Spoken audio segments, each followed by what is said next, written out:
Good morning, all. Welcome to Learners Academy. Good morning. So today we are here for the last session of vector algebra, almost the last session, in which we are going to discuss the test paper conducted on the topic. Topic के ऊपर हमने test paper भी लिया कल एक. So we will discuss that test paper. क्योंकि जैसे हमारी शुरू से प्रथा रही है कि टेस्ट पेपर को एनालाइज नहीं किया तो कोई मतलब नहीं है उसको देने का, जब तक गलतियां नहीं पता चले. सो स्टार्ट करें. और गलतियां भी एक दूसरे की निकालेंगे तो खुद की भी निकलेंगी. खुद ने जो करी हो तो निकलेंगी, एंड एक दूसरे की निकालेंगे तो एक और ये भी हो जाएगा कि हाँ ये गलती भी हो सकती है ना. चलो, find the angle between vector A and vector B. आपको दो इनमें से कोई भी दो अटेम्प्ट करने थे. आपको तीन अलग अलग सिचुएशंस गिवन है. इसके हिसाब से आपको ए और बी के वेक्टर के बीच में आपको एंगल फाइंड आउट करना है. तो कुछ एक तो आपके जैसे ये और ये पार्ट तो शायद आपकी बुक का ही था, ये थोड़ा एक्स्ट्रा था, ऐसा मैं कह सकता हूँ. तो कौन से दो अटेम्प्ट किए हैं बोलो. ऊपर के दो, थर्ड वाला नहीं किया. चलो देखो, थर्ड वाला भी कर लिया. अच्छा, अभी किया. ओके. ए और बी दो यूनिट वेक्टर्स है. अगर ए और बी दो यूनिट वेक्टर्स हैं तो दोनों का मैग्नीट्यूड वन, इसका भी वन, इसका भी वन. फाइन. फिर क्या कह रहा है, ए प्लस बी भी यूनिट वेक्टर है. ये लो, तो ए प्लस बी का भी मैग्नीट्यूड वन. तीनों का मैग्नीट्यूड वन हो गया फिर तो. ए प्लस बी तो यूनिट वेक्टर है.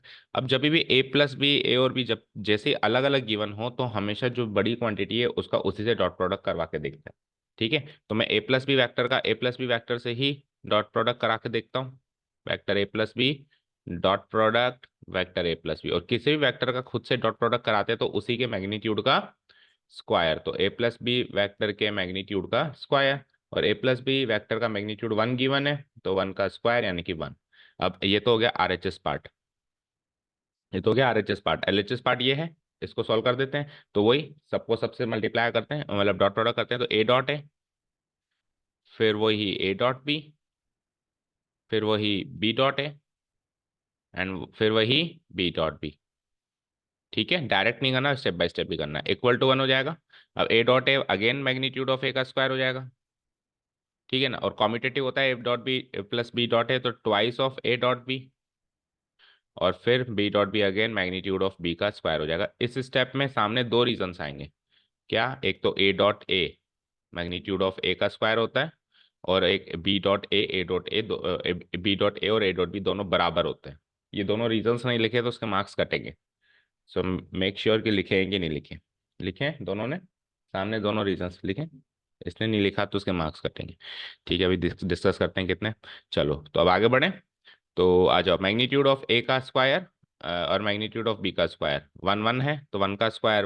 और ये twice of A dot B, twice of A dot B, और अगेन वन का स्क्वायर इक्वल टू वन. तो वन के स्क्वायर से एक वन का स्क्वायर खत्म. ये उधर जाके माइनस वन हो जाएगा और टू डिवाइड हो जाएगा. तो ए डॉट बी की वैल्यू क्या आ जाएगी, माइनस वन बाय टू. ठीक है. अब ए डॉट बी को अगेन एक्सप्लोर करो. ए डॉट बी क्या होता है, magnitude of A into magnitude of B into cos theta. यहीं से तो एंगल निकलेगा, माइनस वन बाय टू. अब मैग्नीट्यूड ऑफ ए और बी अगेन वन वन है तो one into cos theta gives me minus one by two, minus one by two. तो one into cos theta वही कॉस थीटा. तो finally cos theta की value क्या आ गई, minus one by to. Negative angle है तो सेकंड क्वाड्रेंट में होगा मामला सारा. So minus of cos one by to कब आता है, पाई बाय थ्री पे होता है. तो सेकंड क्वाड्रेंट में जाना पड़ेगा. कॉस नेगेटिव सेकंड क्वाड्रेंट में ही होता है. तो pi minus pi by three. वैसे तो थर्ड में भी होता है but I am only allowed to go to first and second quadrant when we are finding angles between two vectors. Then zero से पाई के बीच का ही उसकी रेंज है. तो कॉस ये हो जाएगा cos theta equal to cos two pi by three, which gives me theta equal to two pi by three. Answer match करो, 120 डिग्री. ठीक है. कितने मार्क्स का था, 1.5 मार्क्स का था. तो 1.5 में से रीजन नहीं लिखा, 1/4 तो काटो. हाँ, ये वाला क्वेश्चन ही नहीं किया. ठीक है. पूरा ही गलत है तो बात अलग है, लेकिन बाकी सब सही है. लेकिन इसका रीजन नहीं लिखा और इसका भी रीजन नहीं लिखा कि B dot A dot B होता है. तो उसका एटलीस्ट 1/4 आप काट देना है ना. ठीक है. चले नेक्स्ट.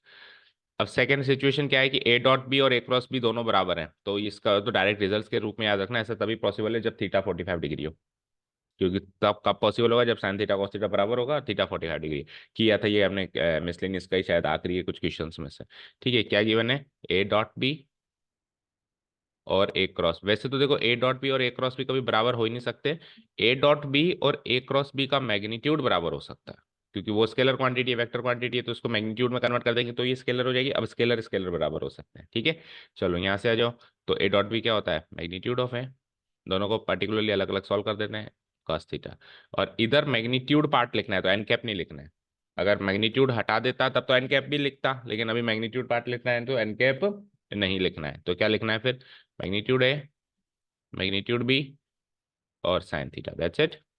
तो मैग्नीट्यूड ए से मैग्नीट्यूड ए और मैग्नीट्यूड बी से magnitude B cancel out. Cos theta sine theta वैसे भी 45 डिग्री में बराबर होते हैं, नहीं तो आप कॉस थीटा को उधर ले जाओ तो 1 बराबर sine theta by cos theta, that is tan theta,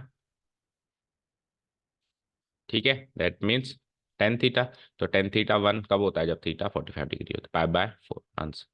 तो ये इजी, और आगे के लिए याद मोरल ऑफ द स्टोरी लेके चलना है कि अगर डॉट प्रोडक्ट और क्रॉस प्रोडक्ट का मैग्नीट्यूड बराबर आ रहा है तो वो एक ही शर्त पे होगा, जब साइन थीटा cos थीटा बराबर हो। और साइन थीटा cos थीटा का बराबर होता है जब एंगल 45 डिग्री।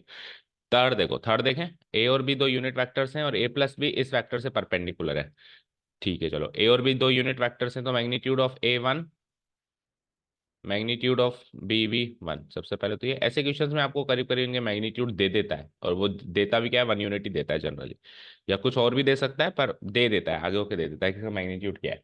चलो जी, ये वाला वेक्टर इससे परपेंडिकुलर है, तो जब दो वेक्टर्स परपेंडिकुलर होते हैं तो उनका डॉट प्रोडक्ट क्या होता है, क्या होता है, 0। तो a plus two b is perpendicular to 5a minus 4b, right.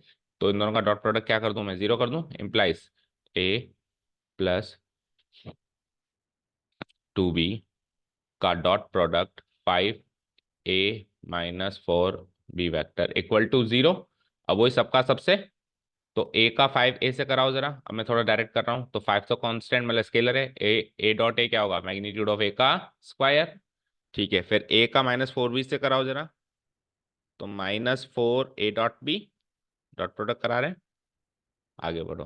फिर 2b का 5a से कराओ जरा, तो +5 2 जा 10 स्केलर क्वांटिटी, और वही b डॉट ए को a होगा, लेकिन हम नेक्स्ट स्टेप में इसको a डॉट b भी लिख सकते हैं, वही रीजंस लिखने पड़ेंगे। और ये -2 4 जा 8 और मैग्नीट्यूड ऑफ b का स्क्वायर हो जाएगा, and it is equal to 0।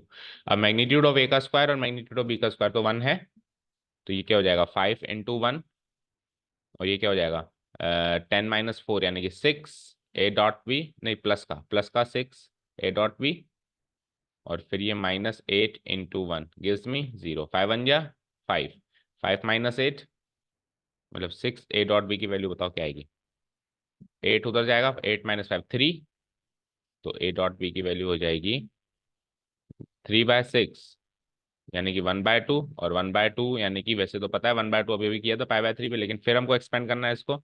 A dot b यानी कि magnitude of A, magnitude of B cos theta equal to half, again magnitude of a वही 1 into 1 into cos theta equal to half, 1 into 1 into cos theta की उसमें cos theta equal to half, और half को लिख सकते हैं cos पाई/3, right, 60 degree पे। So theta is पाई/3, positive है तो 5/3, नेगेटिव था तो अभी निकाला था हमने सेकंड क्वाड्रेंट में 2 पाई/3। सो पाई/3 इसका आंसर, पहले का आंसर 2 पाई/3, सेकंड का आंसर पाई/4, और थर्ड का आंसर पाई/3, ठीक है। जो भी दो आपने अटेम्प्ट किए देख लो। हम्म।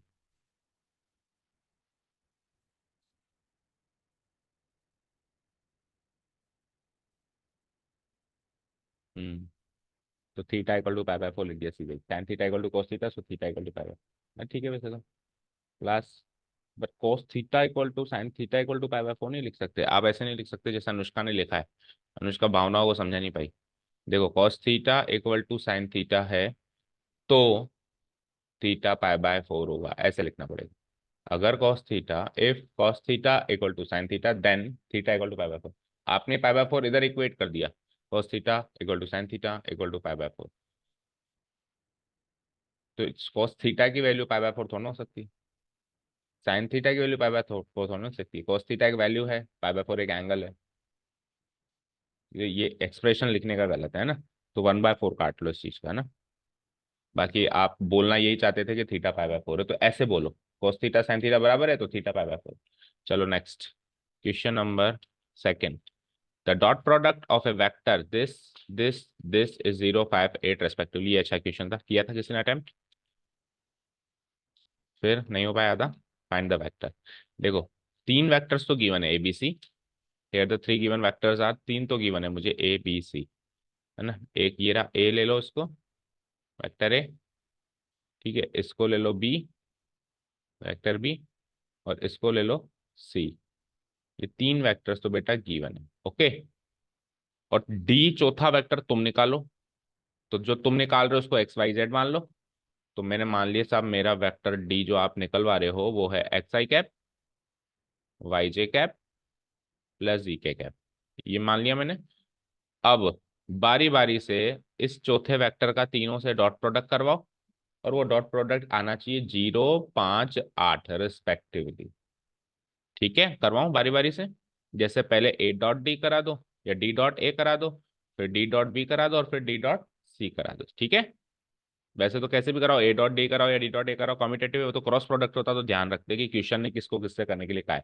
अभी तो हम ध्यान ना भी रखे तो चलेगा, तो क्वेश्चन ने वैसे डी का ए से करने के लिए कहा है, the dot product of A vector with this, तो डी डॉट ए। तो डी डॉट ए आप लिख दो कि डी ये है, ए ये है ना। डी क्या है, X I cap, Y J cap, and two K, sorry two नहीं है वो जेड है, जेड के कैप।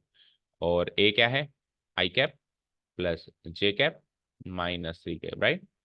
अब डॉट प्रोडक्ट का मतलब आपको पता ही है, स्केलर कंपोनेंट्स के प्रोडक्ट का सम।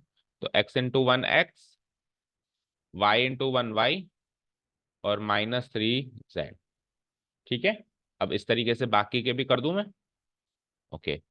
डी डॉट ए हो गया। अब मैं थोड़ा शॉर्ट में कर देता हूँ, आप समझ ही गए होंगे कैसे करना है। डी डॉट बी आपको तो एग्जाम में तो सबको करके दिखाना पड़ेगा। डी डॉट सी, तो एक्स को फिर इससे कराओ, फिर उससे कराओ। तो 1 इंटू एक्स यानी एक्स, 3 इंटू वाई यानी 3 वाई, और -2 जेड, करेक्ट। और फाइनली डी डॉट सी भी करा दो, तो 2x, फिर सिंगल वाई, वाई बन जाए वाई, और फिर ये क्या है 4 इंटू जेड यानी 4 जेड, +4 जेड। ओके, ये जेड है। ठीक है। अब ये इससे डॉट प्रोडक्ट आ रहा है 0, आपको गिवन है तीनों का डॉट प्रोडक्ट। इससे डॉट प्रोडक्ट आ रहा है 0, इससे डॉट प्रोडक्ट आ रहा है 5, इससे डॉट प्रोडक्ट आ रहा है 8। गिवन, इसके सामने भी given, given, and given, okay. तो यहां से बेटा जी तीन इक्वेशंस बन गई है, चेक करो, बोलो। 10th क्लास में सीखा था linear pair of linear equations in two variables. दो वेरिएबल दो इक्वेशन, अभी तीन वेरिएबल तीन इक्वेशन। अगले एक चैप्टर में तो बार बार करना है ये काम, एक्स वाई जेड की इक्वेशंस को सॉल्व। ये एक्चुअली प्लेन की इक्वेशंस होती हैं, है ना। एक्स और वाई में हो तो वो लाइन की इक्वेशन होती है, लेकिन एक्स वाई और जेड भी आ जाए तो वो एक प्लेन की इक्वेशन होती है। आपको कई बार मैंने हिंट भी दिया है, नेक्स्ट चैप्टर में तो बार बार करना है, अभी थोड़ा सा इसका इंट्रोडक्शन हो गया है ना। अब कैसे हम तीन इक्वेशंस को सॉल्व करते हैं बेटा, तो देखो, वही सब्सटीट्यूशन एलिमिनेशन वाले तरीके होते हैं, वही सेम तरीके होते हैं, बट थोड़ा सा ऐसे मान सकते हैं कि काम ज्यादा होता है, यहाँ पे लेंदी होता है काम, है ना, इक्वेशन ज्यादा बनती है। अब देखो कैसे कर सकते हैं अपन। क्वेश्चन 1, 2 एंड 3 है। आप पहले तो डिसाइड करो कि एक्स वाई जेड में से आप पहले एक बार कोई भी एक वेरिएबल को एलिमिनेट करोगे, या तो एक्स को करो, या वाई को करो, या जेड को करो, वो आप पहले डिसाइड करो। तो बोलो आप एक्स को एलिमिनेट करना चाह रहे हो, वाई को, या जेड को। एक्स को। तो जब आप एक्स को एलिमिनेट करोगे तो आप एक बार में कोई भी दो इक्वेशंस लो, और दूसरी बार में वापस कोई दो दूसरी इक्वेशंस लो, उससे उसको एक्स को एलिमिनेट करो। जैसे कि पहली दूसरी इक्वेशंस को मैं माइनस कर दूं, या दो में से एक माइनस कर दूं, तो एक्स माइनस एक्स एलिमिनेट सीधे सीधे हो रहा है। तो चलो इक्वेशन 2 माइनस इक्वेशन 1 करते हैं। इक्वेशन 2 माइनस इक्वेशन 1 कर दूं, देखना। तो 2 - 1 करूंगा तो x minus x eliminated, 3y - y 2y, और -2z माइनस -3z +3z हो जाएगा, तो +z। और RHS करना मत भूल जाना, तो 5 - 0 5। ये जो भी बना है इसको अगली इक्वेशन मार्क कर दो। इक्वेशन 1, 2, 3 हो गया था ना, तो इक्वेशन 4। अब आपके पास वाई और जेड में एक इक्वेशन है, बट एक से थोड़ा ना पार पड़ेगी। वाई और जेड भी दो वेरिएबल है, तो दो इक्वेशंस पे पार पड़ेगी। तो आपने पहले और दूसरे के कॉम्बिनेशन से एक्स को एलिमिनेट किया ना। अब अलग दूसरे ऑप्शंस क्या है, दूसरा तीसरा, तीसरा पहला। तो इनमें से एक ऑप्शन अगेन चूज करके वापस एक्स को एलिमिनेट करो, और वापस वाई और जेड की इक्वेशंस बनाओ, और उसके बाद तो क्लास जो रेस्ट काम है वो तो 10th क्लास वाला रह जाएगा, समझ गए। तो ये तरीका होता है। तो आप डिसाइड करो 2 और 3 को लेके एक्स को एलिमिनेट, अब आप एक्स को एलिमिनेट करोगे, आपने पहले एक्स को किया है तो, है ना। अब ऐसा नहीं कि सर सेकंड में वाई को कर दूंगा, नहीं। आप पहले ये डिसाइड करो आपको करना किस पे। आपने कहा सर मुझे एक्स को एलिमिनेट करना है, तो पहले एक तो इक्वेशंस का पेयर बन रहा था, पहला दूसरा, दूसरा तीसरा, तीसरा पहला। तो एक तो आपने पहला दूसरा सेलेक्ट किया क्योंकि एक्स और एक्स साफ साफ दिख रहा था। अब दूसरा तीसरा, तीसरा पहले में से एक ऑप्शन और चूज करो, एनी वन ऑप्शन बताओ, दूसरा तीसरा लेके चलें या तीसरा पहला लेके चलें, बोलो। दूसरा तीसरा, तो दूसरे तीसरे में आप एक्स एलिमिनेट अभी इस समय तो नहीं कर सकते क्योंकि यहाँ एक्स है या टू एक्स है, तो इक्वेशन टू को मल्टीप्लाई करना पड़ेगा, तभी तो वो टू एक्स बनेगा। तो इक्वेशन टू को टू से मल्टीप्लाई करें, equation two multiplied by two gives me, तो ये क्या हो जाएगा बोलो, two X plus six Y minus four Z बराबर टेन। ओके, ये हो गई अगली इक्वेशन पांचवी, बोलो। अब पांचवी और तीसरी को सॉल्व करके कर सकते हो ना आप इक्वेशन, इसको एक्स को एलिमिनेट, या तो तीसरी में से पांचवी घटा दो या पांचवी में से तीसरी घटा दो, बड़ी में से छोटी, पांचवी में से तीसरी घटाएंगे तो two x minus two x हो जाएगा एलिमिनेटेड, बोलो। Equation five minus equation three gives me, तो two x minus two x खत्म, और सिक्स वाई में से वाई गया फाइव वाई, और माइनस फोर जेड में से एक और माइनस फोर जेड हो गया तो माइनस एट जेड, और टेन माइनस एट यानी कि टू। ये हो गई छठी इक्वेशन। अब चौथी और छठी को सॉल्व करके मैं वाई और जेड निकाल लूंगा, और मतलब अब तो क्लास टेंथ का काम रह गया, linear equations in two variables, pair of linear equations in two variables. एक बार वाई और जेड आ गए तो वाई और जेड को पहली में डालो, दूसरी में डालो, तीसरी में डालो या पांचवी में डालो, एक्स आ जाएगा। ठीक है, चलो तो अब इन दोनों को सॉल्व करना है। इन दोनों को कैसे सॉल्व करना चाहोगे वो सोचो आप। तो चौथी को आठ, अच्छा सब्स्टिट्यूशन से भी कर सकते हो। तो चौथी से काम करो, जेड की वैल्यू निकाल लो। चौथी इक्वेशन से जेड की वैल्यू क्या निकलेगी बोलो, two, five minus two Y, right. इसको यहाँ पुटअप कर दो, ठीक है ना, इसको यहाँ पुटअप कर दो, चलो कर देते हैं। तो five Y minus eight multiplied by Z की वैल्यू क्या है बेटा, फाइव माइनस टू जेड बराबर टू। अब यहाँ से sorry, five minus two Z नहीं है, फाइव माइनस टू वाई है, सब कुछ वाई में जाना चाहिए ना, पता चल जाता है कि वापस वाई और जेड कैसे आ गया, सब कुछ वाई में चला जाना चाहिए था, इक्वल टू टू। तो five Y minus eight five जा forty, minus minus plus sixteen y बराबर टू। ठीक है, आगे बढ़ते हैं। इम्प्लाइज, इसके नीचे स्पेस नहीं, सामने लिख रहा हूँ मैं, five Y plus sixteen Y gives me twenty one Y equal to forty plus two यानी फोर्टी टू। तो twenty one Y equal to forty two है, तो वाई की वैल्यू क्या हो जाएगी, forty two by twenty one यानी कि टू। और इसको वापस यहाँ पुटअप करो तो जेड की वैल्यू आ गई, आ गई। तो five minus two into two, five two two या फोर यानी वन, बोलो जेड की वैल्यू वन आ गई, वाई की वैल्यू टू आ गई। अब किसी में पुटअप कर लो, लाइक इक्वेशन वन में कर लो, है ना, इक्वेशन वन में कर दूं, तो इसी में कर देते हैं इन दोनों को पुटअप। तो आ जाओ यहाँ से, एक्स प्लस वाई की वैल्यू क्या निकाली आपने, ये रही two, minus three into z की वैल्यू क्या निकाली आपने, वन, इक्वल टू जीरो।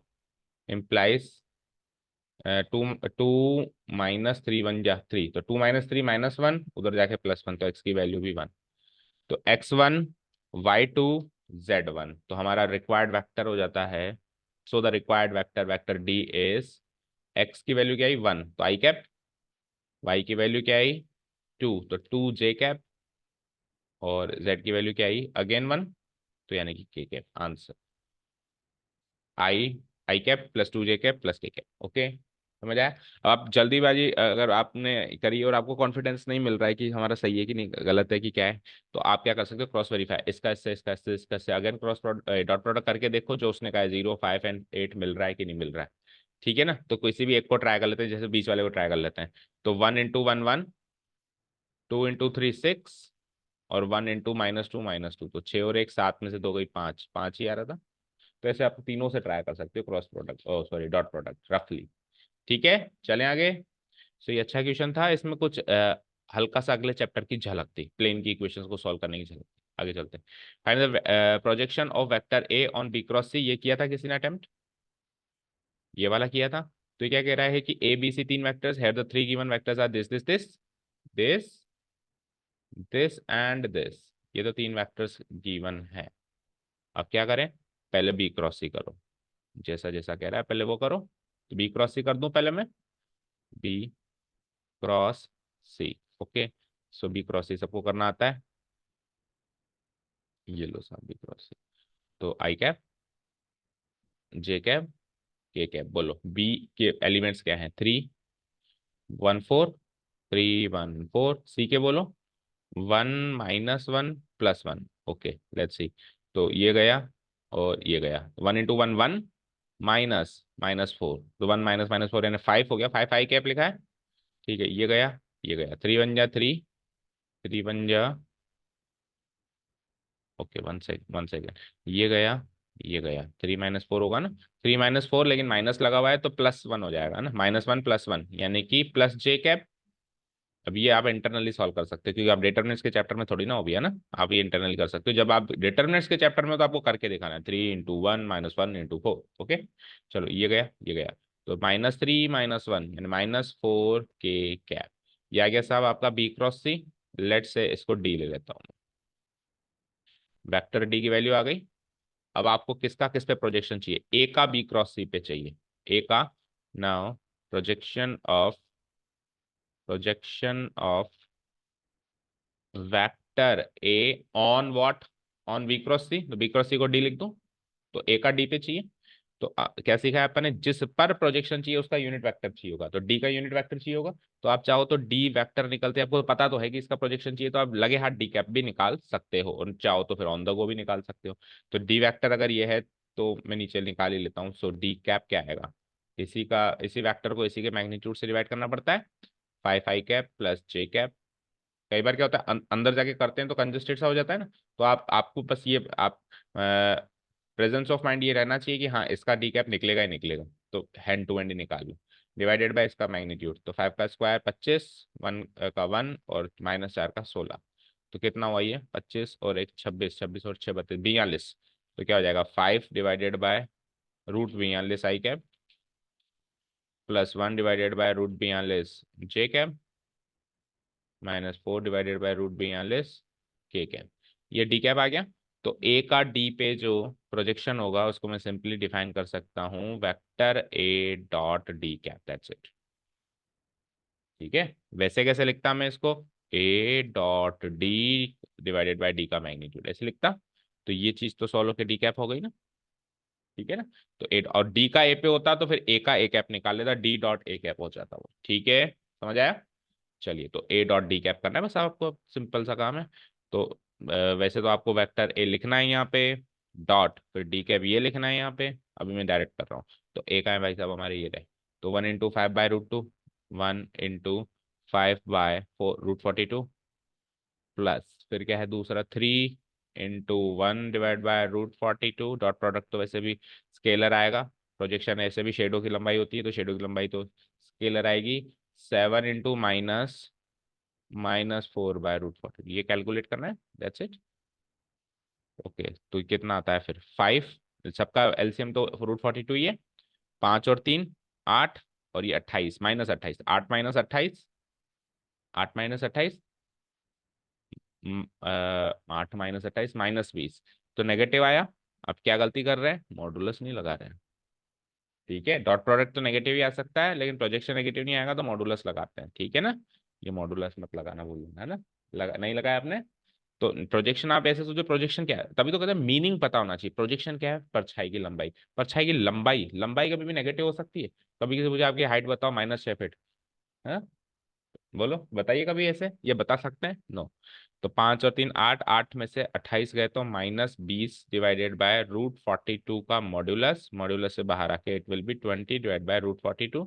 और √42 को सॉल्व कर सकते हैं क्या फर्दर, 2 × 3 × 7, 2 3 6 नहीं कर सकते, तो this is the final answer, units. करो मैच, ए और डी का ही, बी और सी का क्रॉस साफ साफ दिखा हुआ है बड़े बड़े अक्षरों में, देखो। हम्म, कल स्पेक्स लाना भूल गए थे। तो क्रॉस साफ साफ तो दिख रहा है, और कैसे बताएंगे, कोई चिल्ला के अनाउंसमेंट थोड़ा ना करेगा कि भाई बी और सी का क्रॉस है।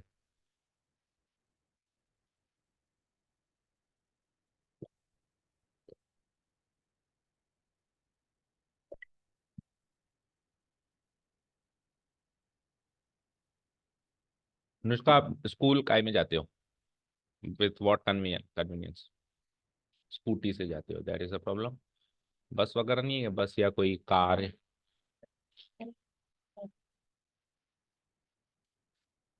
क्योंकि वो जो टाइम होता है ना, उसको 11 12 में यूटिलाइज करना होता है। ये भाई मैं तो करता था, मैं तो जयपुर जाता था। आप टोंक जाते हो, आपको कितना टाइम लगता है? आधा घंटा, पौन घंटा, 1 घंटा लगता है। मुझे लगते थे 2.5 घंटे, 3 घंटे भी लग जाते थे। मैं 5 बजे बैठ जाता, इस समय तो मैं बैठ जाता था बस में, रोडवेज बस में। तो मैं उस टाइम को अच्छे से यूटिलाइज करता था। मैं फिक्स कर लेता था, आज मेरे को ये करना है, आज मेरे को वो करना है। तो जो आपको रिविजन नहीं कर पा रहे हो ना, उस इस टाइम को आप उसमें यूटिलाइज कर सकते हो। बट आप अगर स्कूटी से जा रहे हो तो वो टोटल टाइम वेस्ट है। तो देखो, अगर कुछ हो सके उसके लिए थोड़ा सा हमको ये बस ये हो सकता है कि थोड़ा एक्टिव रहना पड़ेगा, उसके टाइम के अकॉर्डिंग हमको चलना पड़ेगा। चलो, आप तो जैसे बस में जाते हो तो आप कवर किया करो, ऐसा नहीं सो गए जाके, है ना। हाँ देखो, पहला क्वेश्चन है आई जे के usual 3 mutual perpendicular unit vectors हैं। ये नहीं कहता तो भी पता है मुझे कि आई कैप जे कैप के कैप जो है 3 म्यूचुअली परपेंडिकुलर यूनिट वेक्टर्स होते हैं, एक्स एक्सिस के अलोंग आई कैप, वाई एक्सिस के along J cap and Z axis के अलोंग के कैप, होता ही है। ठीक है, तो इसकी और इसकी वैल्यू चाहिए। वैल्यू कैसे निकालेंगे? चलो, तो ये पहला तो बुक का ही दिख रहा है, देखो, जे क्रॉस के, तो सीक्वेंस में जे आई का जे के साथ क्रॉस प्रोडक्ट के देता है, जे का के साथ आई देता है, और के का आई के साथ जे देता है। बट अगर सीक्वेंस में चल रहा है तो पॉजिटिव देता है, सीक्वेंस में नहीं चल रहा है तो नेगेटिव देता है। ठीक है, क्योंकि क्रॉस प्रोडक्ट कम्यूटेटिव तो होता नहीं है कि जे क्रॉस के और के क्रॉस से जे सेम आएगा, एक दूसरे का अपोजिट डायरेक्शन देगा यानी नेगेटिव देगा। तो जे के बाद के ही आता है, सीक्वेंस में चल रहा है, तो ये तो हो जाएगा आई इक्वल टू, इंप्लाइज नहीं लगाऊंगा मैं, क्या लगाऊंगा? इक्वल टू, क्योंकि वैल्यू चाहिए ना इसकी, इसकी वैल्यू चाहिए। चलो सामने करते हैं या नीचे कर देते हैं, चलो। आई कैप डॉट जे क्रॉस के क्या आएगा बताओ? आई कैप आएगा और पॉजिटिव आएगा। ठीक है, एक काम खत्म।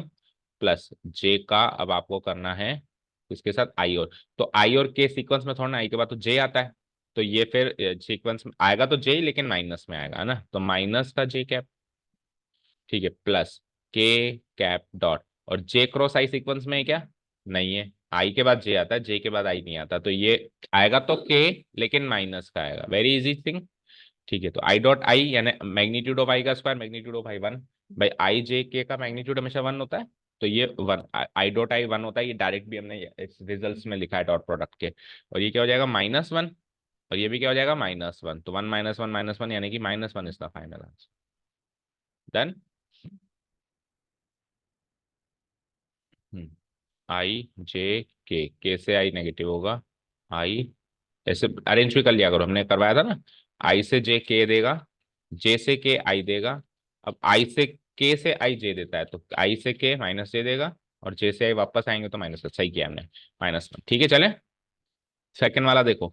अब सेकंड वाले में डिस्ट्रीब्यूटिव लॉ लगाओ, cross product over addition distribute किया जा सकता है ना, डॉट प्रोडक्ट और क्रॉस प्रोडक्ट दोनों मल्टीप्लीकेशन ओवर एडिशन की डिस्ट्रीब्यूटिव प्रॉपर्टी को फॉलो करते हैं, चाहे से डॉट प्रोडक्ट हो चाहे से क्रॉस प्रोडक्ट हो, हम डिस्ट्रीब्यूट कर सकते हैं, लेकिन एडिशन ओवर मल्टीप्लीकेशन नहीं होगा।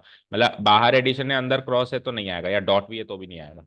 बाहर हमको मल्टीप्लीकेशन मिलना चाहिए, जैसे डॉट टाइप का मिले जैसे क्रॉस टाइप का मिले, अंदर एडिशन मिलना चाहिए, तो वो डिस्ट्रीब्यूट हो सकता है, अदरवाइज नहीं। रियल नंबर्स में भी ऐसा ही होता है। ठीक है, तो काफी इजी सी चीज है जो रियल नंबर से मैच कर रही है। अगर रियल नंबर से उल्टी होती चीज तो फिर भी कंफ्यूजन होता है। रियल नंबर्स के मल्टीप्लीकेशन में भी तो ऐसा ही होता है कि बाहर मल्टीप्लाई अंदर प्लस, तो मैं डिस्ट्रीब्यूट कर दूंगा। बाहर प्लस अंदर मल्टीप्लाई तो डिस्ट्रीब्यूट नहीं कर सकता हूँ।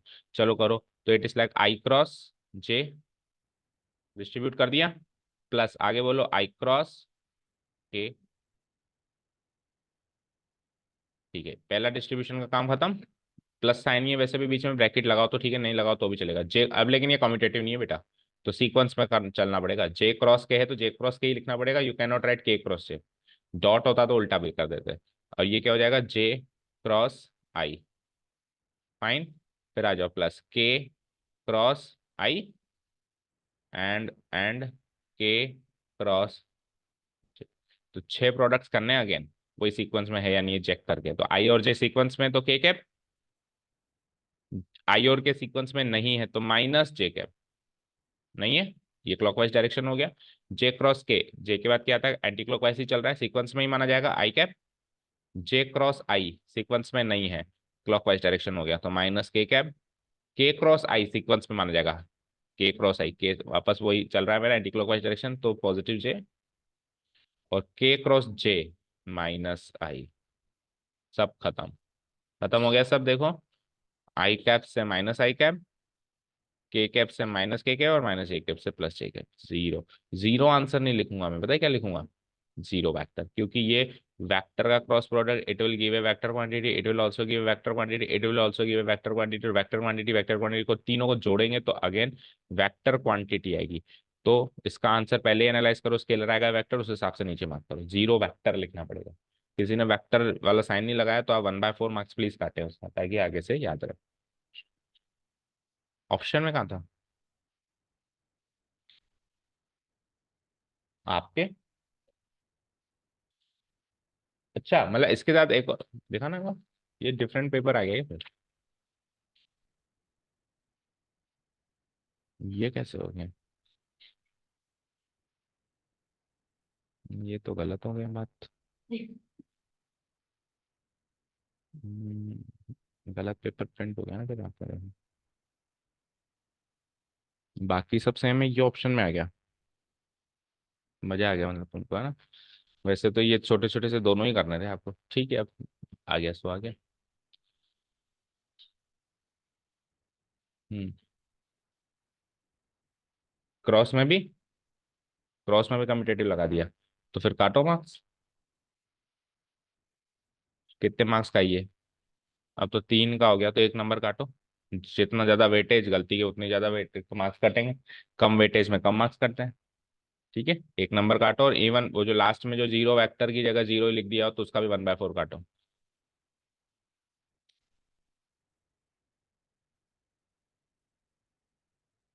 Twice of I+J। Twice of I cross के। अच्छे से तो जोड़ दिया नंबर्स मान के।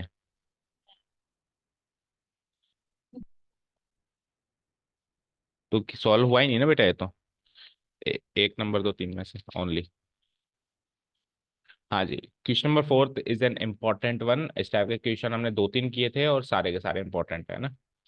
मतलब ये फर्स्ट चॉइस है एग्जामिनर की, ठीक है।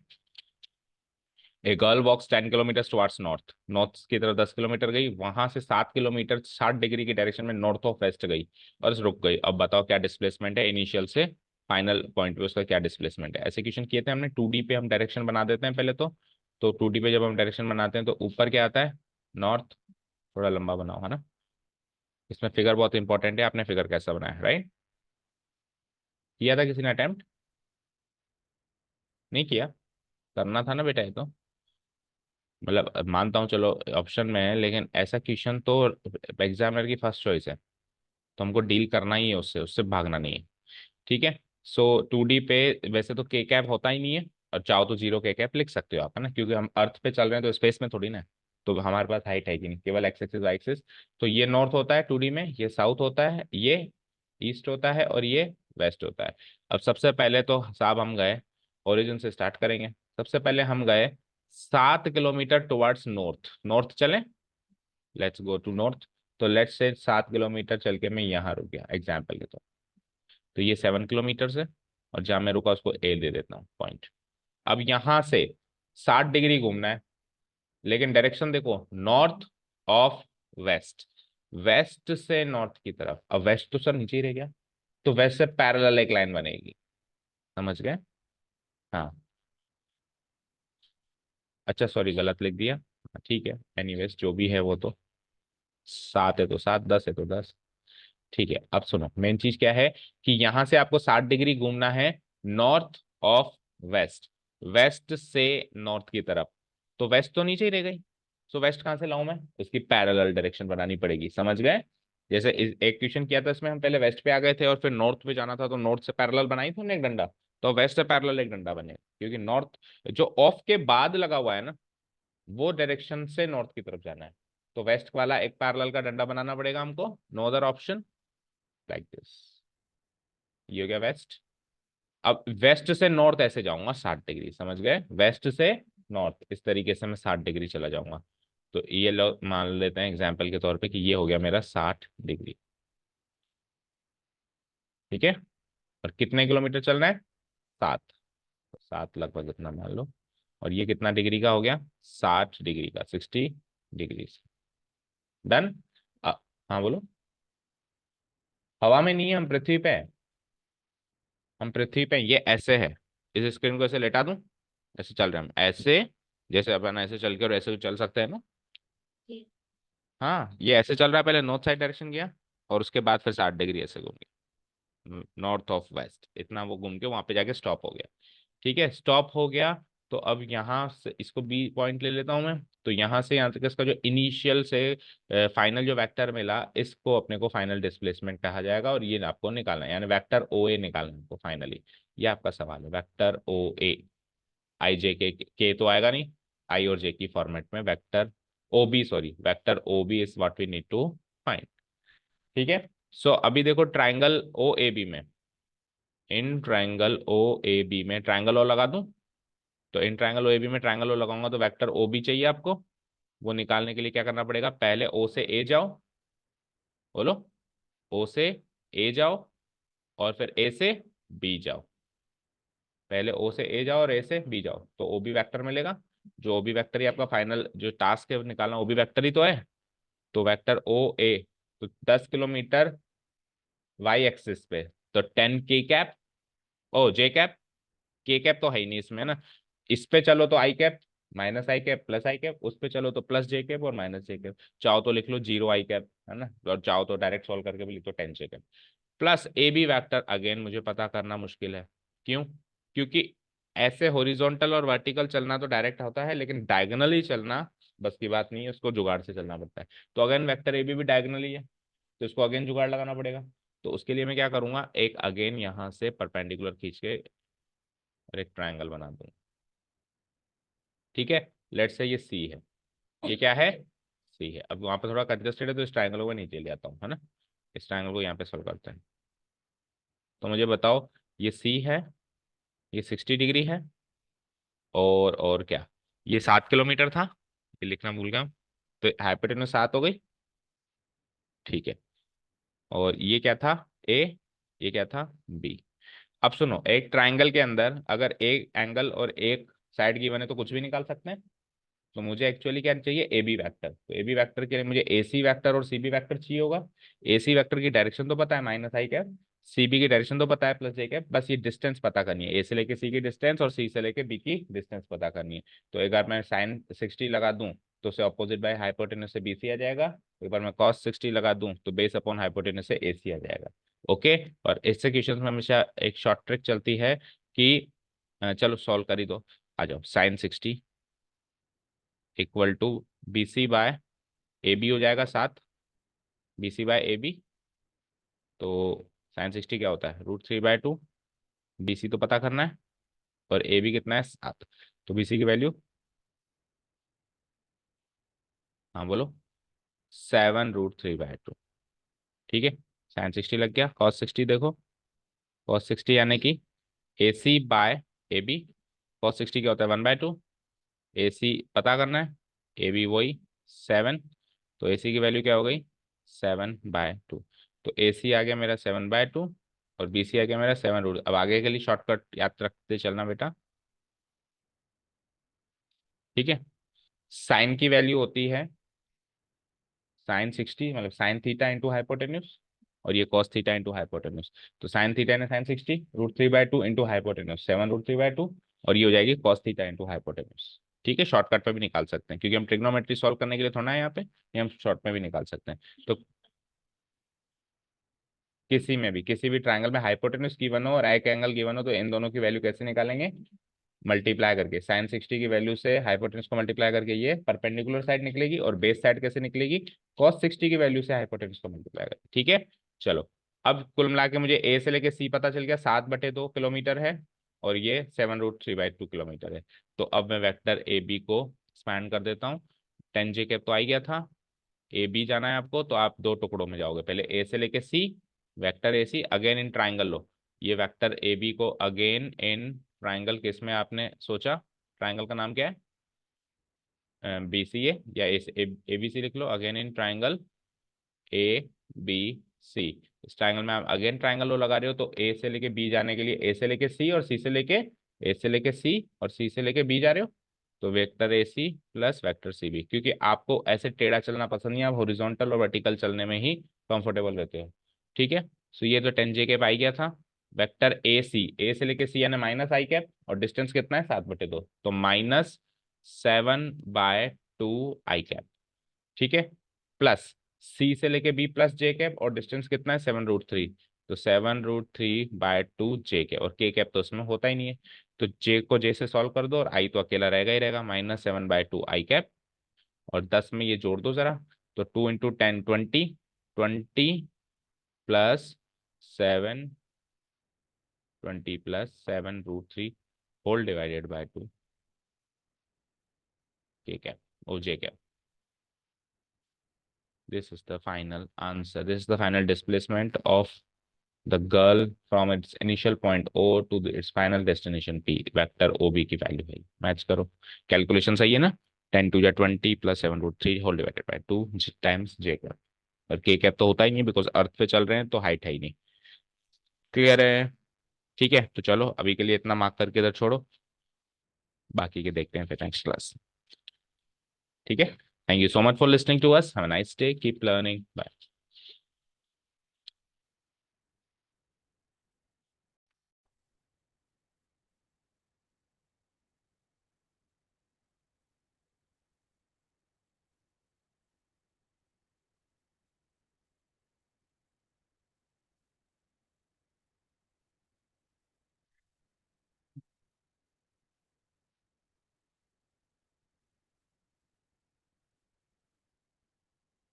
Morning all.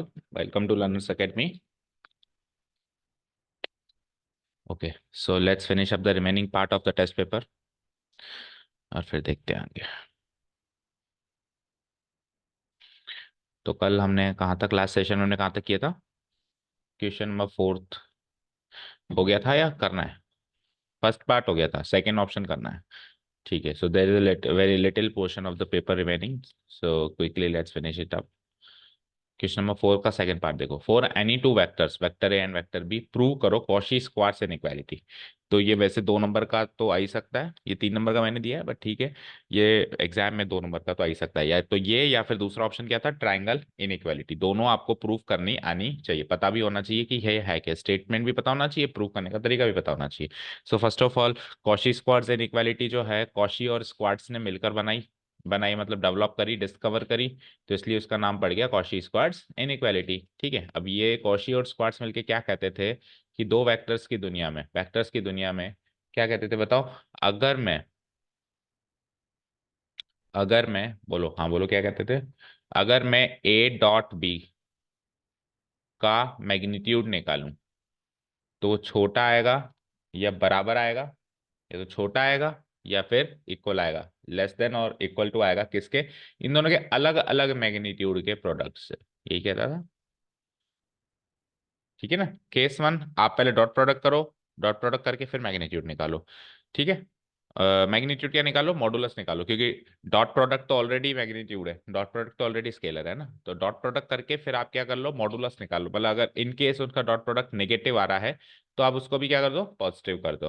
और इधर आप क्या करो, अब डॉट प्रोडक्ट मत करो, दोनों वेक्टर्स का अलग अलग मैग्नीट्यूड निकाल लो और फिर उनका प्रोडक्ट करो. यानी एक जगह डॉट प्रोडक्ट करो, एक जगह साधारण जो मल्टीप्लीकेशन होता है 2 नंबर्स का वो करो. तो जो डॉट प्रोडक्ट किया है वो साधारण मल्टीप्लिकेशन से या तो छोटा आ सकता है, बराबर आ सकता है, लेकिन डॉट प्रोडक्ट कभी भी बड़ा नहीं आ सकता. डॉट प्रोडक्ट कभी भी बड़ा नहीं आ सकता, यानी परछाई की लंबाई उन दोनों के अलग अलग मैग्नीट्यूड्स के प्रोडक्ट से बड़ी नहीं आएगी. जैसे मान लो वेक्टर ए का मैग्नीट्यूड है 10 यूनिट, वेक्टर बी का मैग्नीट्यूड है मान लो 4 यूनिट, तो इन दोनों का प्रोडक्ट क्या हो गया, 40. तो अब इनकी जो परछाई पड़ेगी, ए की बी पे या बी की ए पे, वो 40 ही आ सकती है मैक्सिमम, उससे छोटी आ सकती है, 40 आ सकती है, लेकिन उससे बड़ी नहीं आ सकती. हाँ. देखो वो तो धूप से इसकी परछाई आ रही है, we are not talking about sunrays. भाई सनरेस से परछाई आ रही है तो वो तो केवल एक ही ऑब्जेक्ट है ना वहां पे इफेक्ट आ रहा है सनरेस का. हम बात कर रहे हैं, देखो यहाँ पे परछाई वर्ड समझाने के लिए यूज किया गया है. यहाँ पे हम बात कर रहे हैं प्रोजेक्शन. प्रोजेक्शन का मतलब है कि वो जिस भी फॉर्म में इंक्लाइंड है, जैसे ये इंक्लाइंड है ना, तो इसका जो लास्ट टिप है यहां तक का उसका प्रोजेक्शन, अब ये इसको बोलते हैं प्रोजेक्शन. अब अपन समझने के लिए बात कर रहे हैं कि ये परछाई है, समझने के लिए बात कर रहे हैं कि ये क्या है, परछाई है. तो एक वेक्टर ये है जिस पर परछाई पड़ रही है, एक वेक्टर ये जिसकी परछाई पड़ रही है. तो इसका मैग्नीट्यूड मान लो 10 यूनिट है, इसका मैग्नीट्यूड मान लो 5 यूनिट है, तो 10 इंटू 5 के 50. तो अब इसकी जो परछाई इस पे पड़ रही है, या इसकी परछाई उस पर पड़ रही, कुछ भी ले लो, वो परछाई की लंबाई, परछाई समझ गया ना, वो प्रोजेक्शन की लंबाई इस 50 से या तो बराबर होगी या छोटी होगी, इससे बड़ी नहीं हो सकती, ऐसे कॉशी और स्क्वार्ट्स कहते थे, समझ गए। ए डॉट बी जो होगा वो magnitude of A magnitude of B से छोटा या बराबर होगा। अब इसको प्रूव करा है ना, तो ये तो हो गया इनइक्वालिटी। तो जब भी कॉशी स्क्वार्ट्स इनइक्वालिटी प्रूव करने के लिए आए तो फर्स्ट ऑफ ऑल तो हम बताएंगे कि वो है क्या, कॉशी स्क्वार्ट्स इनइक्वालिटी एक्चुअली है क्या, बता दिया हमने। हेडिंग इज कॉशी स्क्वार्ट्स इनइक्वालिटी, ठीक है ना। तो लिख दूंगा स्टेट्स दैट, क्या स्टेट करती है वो, क्या बताती है, स्टेट्स दैट, अभी भी जो बताया कि ए डॉट बी का मॉडुलस इज लेस देन और equal to magnitude of A multiplied by magnitude of B. तो ये तो हो गई कॉशी स्क्वार्ट्ज इनइक्वालिटी का स्टेटमेंट, ठीक है ना। For any two non zero vectors A and B, for any two, और ये हर किसी भी नॉन जीरो वेक्टर्स के लिए एप्लीकेबल है, non zero vector, non zero होना चाहिए नहीं तो सब खत्म हो जाएगा, A and B, fine, clear, ठीक है। अब क्या करें, प्रूफ करें इसका ना, प्रूफ सेक्शन पे आइए। तो प्रूफ सेक्शन पे आने के लिए हम क्या करेंगे, ए डॉट बी को एक्सपैंड करेंगे, क्या होता है डॉट बी, है ना, वी नो दैट। एग्जाम में आ जाए तो कुछ इसी तरीके से अटेम्प्ट करना है, पहले कॉशी स्क्वायर जेनिकल हेडिंग डालनी है, फिर वो क्या स्टेट करती है वो बताना है, अब उसका प्रूफ बताना है।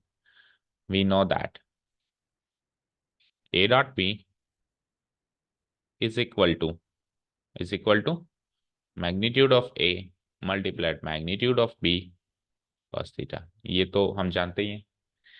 नाउ अब हम क्या करेंगे,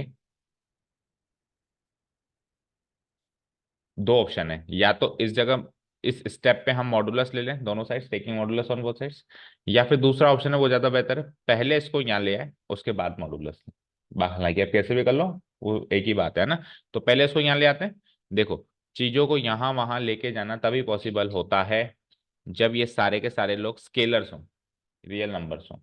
तो यहाँ पे वेक्टर ए तो रियल नंबर नहीं है, वेक्टर बी रियल नंबर नहीं है, तो ये वेक्टर है और वेक्टर भी तो इधर उधर नहीं जा सकते, है ना। लेकिन इनका जो डॉट प्रोडक्ट है वो रियल नंबर है, तो ये पूरा उठ के जा सकता है चाहे तो, क्योंकि ये तो रियल नंबर है, इसकी वैल्यू 10 20 30 50 60 कुछ भी हो सकती है ना, ये जा सकता है।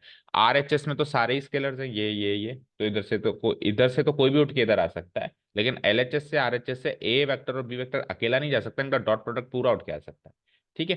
तो अभी अपन क्या करेंगे, अपन मैग्नीट्यूड ऑफ ए और बी को इधर ले आएंगे, so it is like A dot B divided by magnitude of A into magnitude of B, equal to उधर क्या आ गया cos थीटा, ठीक है।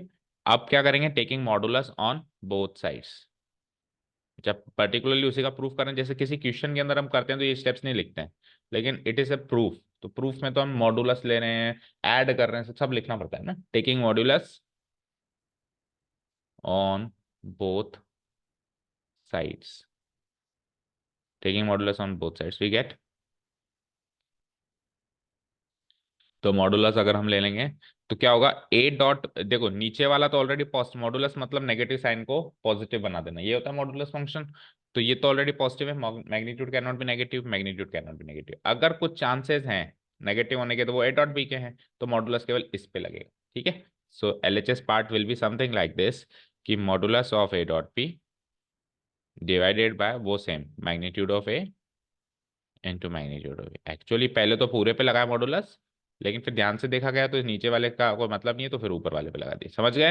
अब आरएचएस पार्ट में तो cos थीटा अकेला है, cos थीटा की value negative as well positive दोनों हो सकती है, -1 to 1 वैरी करती है, तो हमको नेगेटिव नहीं लेनी है, तो मैंने इधर मॉडुलस ले लिया, डन। अब अपन cos थीटा की वैल्यू पे थोड़ा सा एक्सप्लोर करेंगे। तो cos थीटा की वैल्यू जो होती है वो -1 से 1 तक होती है, हमको पता है। तो मैं इधर साइड में आ जाओ, we know that cos theta जो होता है वो -1 to 1 लाया करता है, cos थीटा की जो वैल्यू है गिरी से गिरी हालत में -1, ज्यादा से ज्यादा 1 होती है। तो अगर मैं मॉडुलस ले लूं, अगर मैं cos थीटा का मॉडुलस ले लूं, तो मॉडुलस लेते ही नेगेटिव वैल्यूज तो खत्म हो गई, यस और नो, पॉजिटिव वैल्यू ही बची, और नेगेटिव वैल्यू, गिरी से गिरी कंडीशन में इसकी वैल्यू अब जीरो रहेगी, समझ गए। वैसे -1 तक जा रही थी, वैसे इसकी वैल्यू 0, 1 और -1 जा रही थी। ये यहाँ से लेके यहाँ भी घूमने जाता था, यहाँ भी जाता था, इसके बीच में घूमता रहता था। लेकिन जैसे ही मैंने मॉडुलस ले लिया तो अब यहाँ से लेके यहाँ तक घूमने पे प्रतिबंध लग गया इसके। अब यहाँ से लेके यहाँ तक ही बचा होंगी, जीरो से लेके बाद। तो कह सकता हूँ, तो कुल मिला के चलो मिनिमम वैल्यू क्या है उससे बात नहीं करेंगे, और मिनिमम वैल्यू तो तभी आएगी जब क्या होगा, उनका डॉट प्रोडक्ट, ये मैग्नीट्यूड जीरो हो जाए। तो हम जीरो की तो बात करेंगे नहीं, हम बात करेंगे कि ज्यादा से ज्यादा इसकी वैल्यू क्या है, 1 या 1 से छोटी। अब सुनना, इस भाई साहब की वैल्यू 1 या 1 से छोटी है, ये भाई साहब इसके बराबर है, तो इन भाई साहब की वैल्यू भी 1 या 1 से छोटी होगी। ये दोनों बराबर हैं, LHS इक्वल टू RHS। तो जो RHS जहां से जहां घूम सकता है, LHS भी वहीं से वहीं घूमेगा, समझ गए। तो हम क्या करेंगे नेक्स्ट स्टेप में, इसको कैसे प्रेजेंट करेंगे, कैसे प्रेजेंट करेंगे, cos theta, modulus cos theta लिखा है, इसी के आगे हम लिख देंगे कि it is less than equal to 1, और फिर उसका रीजन डाल देंगे, ये सारा सब कुछ, या फिर इसको पहले भी सॉल्व कर सकते हैं। ठीक है, तो cos थीटा की वैल्यू, मॉडुलस cos थीटा की वैल्यू 1 या 1 से छोटी है, तो यानी कि इस भाई साहब की वैल्यू भी 1 या 1 से छोटी होगी। तो नेक्स्ट स्टेप में हम क्या कर देंगे, इम्प्लाइज ए डॉट बी, अभी देना है टेस्ट आपको, ए डॉट बी मॉडुलस ए, बैठो,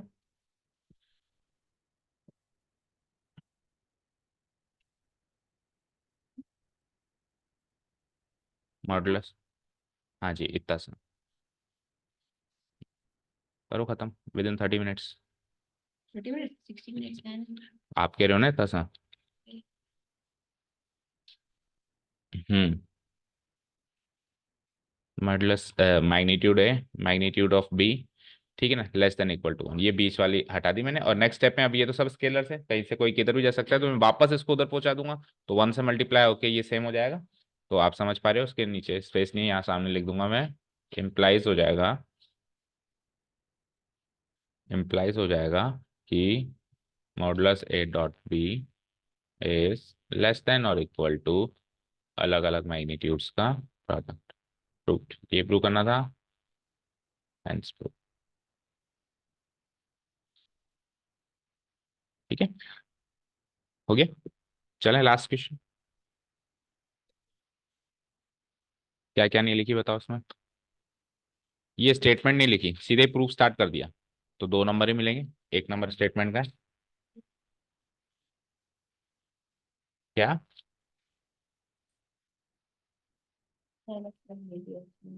मॉडुलस में भी -1 ले लिया, हाँ लेकिन इधर सही कर दिया, तो उसका तो क्या 1/4 मार्क्स काट लो, रीजन में तो गलती करी नहीं।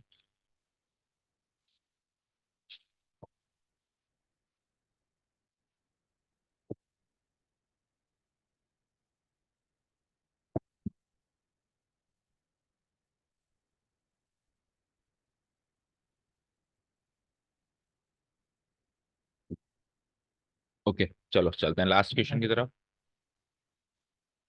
क्वेश्चन नंबर 5 देखेंगे, 3 वेक्टर्स, पहला ऑप्शन देखते हैं उसका। 3 वेक्टर्स हैं, 3 वेक्टर्स हैं अब हमारे पास, vector A B c, a B c. वो इस तरीके से हैं कि इन दोनों, इन तीनों का जो रिजल्टेंट वेक्टर है वो क्या बनता है, जीरो वेक्टर। ऐसा कब बन सकता है, जैसे ये ए है, ये बी है, और सी वापस आता हुआ वेक्टर है, लेट्स, तो वापस जहाँ शुरू हुआ तो वहीं खत्म हो गया, टकरा, ठीक है, जहाँ पे शुरू हुआ था वहीं खत्म हो गया, तो आ गया ना जीरो वेक्टर। जीरो वेक्टर मतलब पॉइंट जहाँ पे शुरू हुआ मैं वहीं पे वापस घूम फिर के आ जाऊं, तो वो जीरो वेक्टर होता है।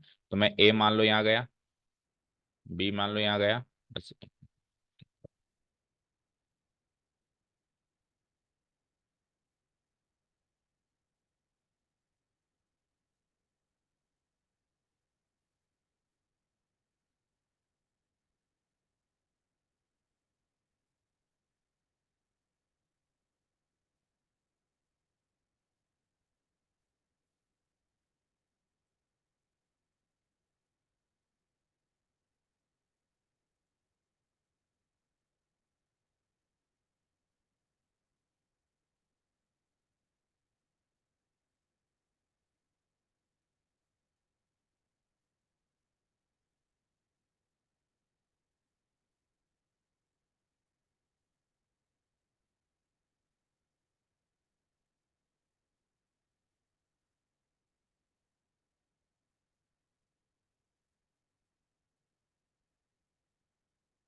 चलो, सो क्वेश्चन नंबर 5 पे थे हम लोग। So what were we talking about कि वेक्टर ए बी सी इस तरीके से वेक्टर्स हैं कि इन तीनों का रिजल्टेंट वेक्टर जीरो वेक्टर है। तो ये बात ठीक है, मैथमेटिकली हम सॉल्व कर देंगे सब कुछ, लेकिन हमको हर चीज का मीनिंग पता होना चाहिए कि रिजल्टेंट वेक्टर जीरो वेक्टर कैसे होता है।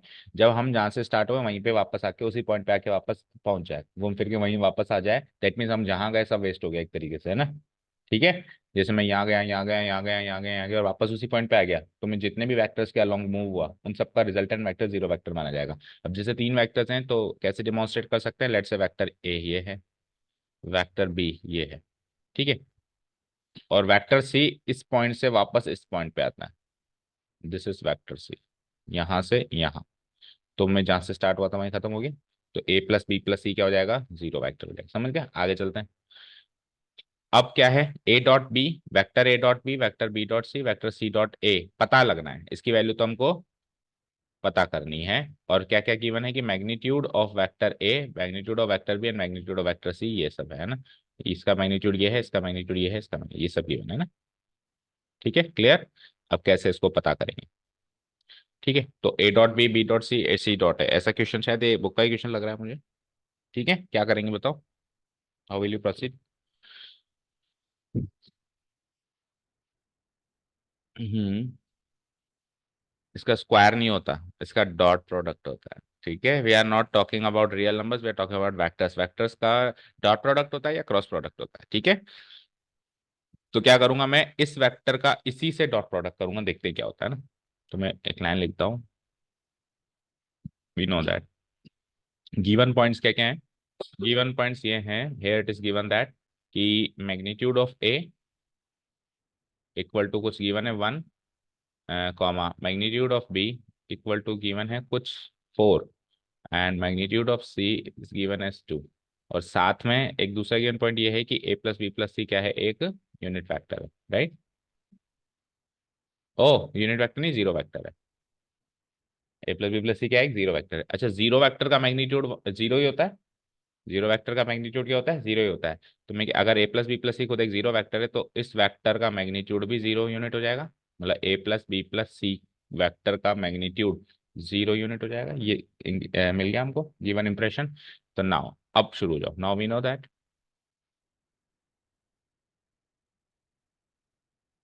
वी नो दैट हमें पता है कि ए प्लस बी प्लस सी का डॉट प्रोडक्ट उसी के साथ, सेम उसी के साथ, जिसको आप अपनी भाषा में कह रहे थे भी स्क्वायर करना, but it is not actually square करना।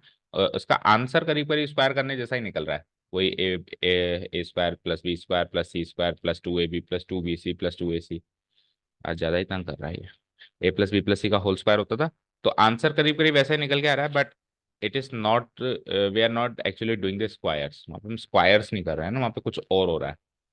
ठीक है, ए प्लस बी प्लस सी, ठीक है ना।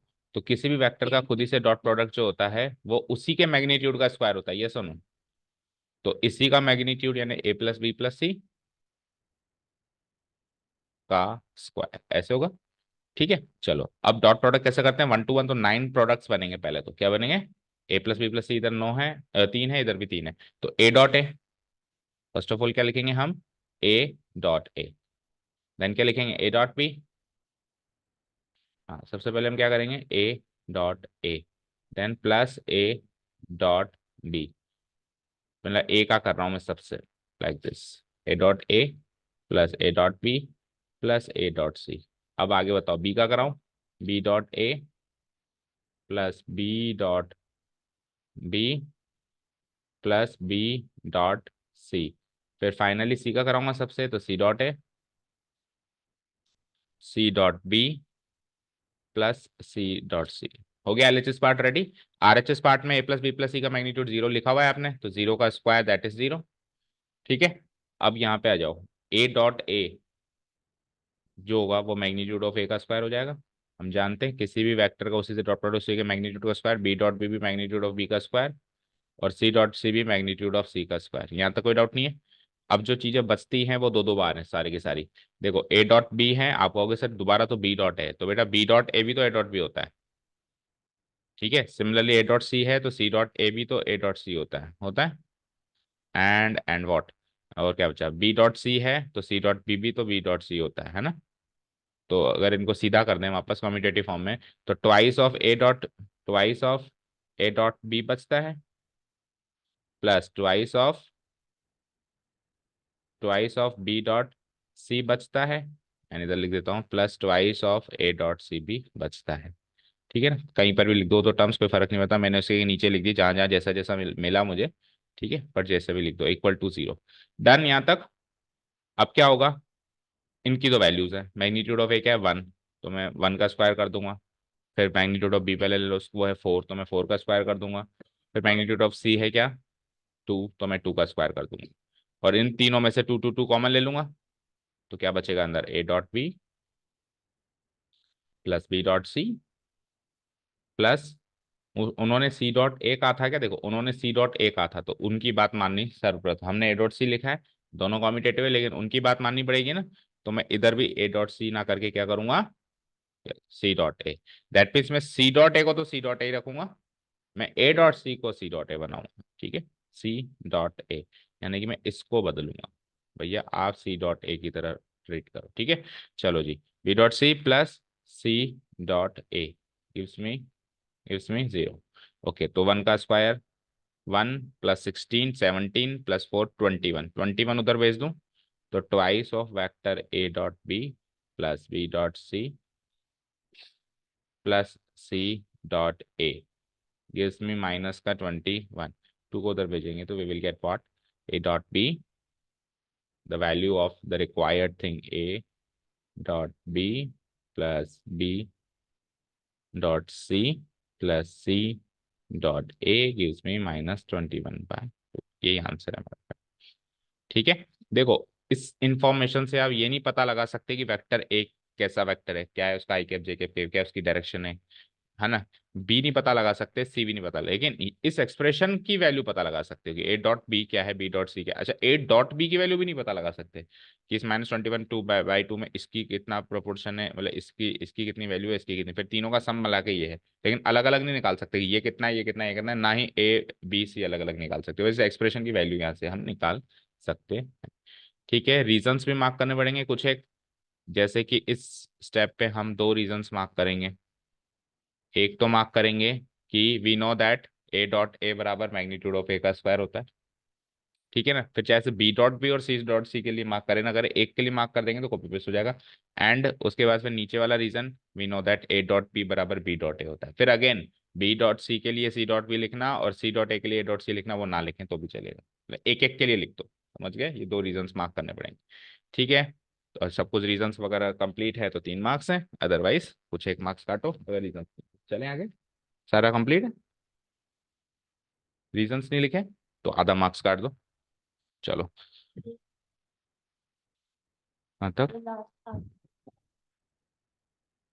ट्वाइस ऑफ तक सॉल्व दिया, एक स्टेप नहीं लिखी, क्यों?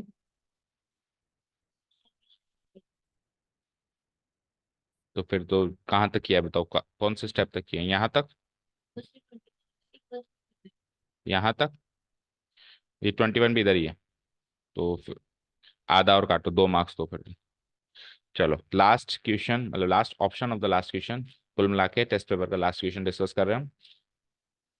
Show that this are collinear, सबसे सदाबहार है ना क्वेश्चन, और सबसे बेकार लगता है मुझे, मतलब बोरिंग लगता है ना।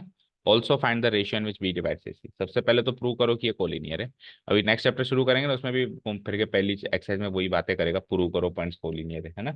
अलग एक थोड़ी सी स्लाइटली डिफरेंट लैंग्वेज में बात करेंगे, बात करीब करीब हर जगह वही होती है। अब वेक्टर्स की दुनिया में सबसे आसान तरीका क्या है बेटा, कि आप मैग्नीट्यूड निकाल लो तीनों का, और एक का मैग्नीट्यूड दूसरे 2 मैग्नीट्यूड्स का सम के बराबर कर दो, सबसे सरल तरीका है वेक्टर्स की दुनिया में।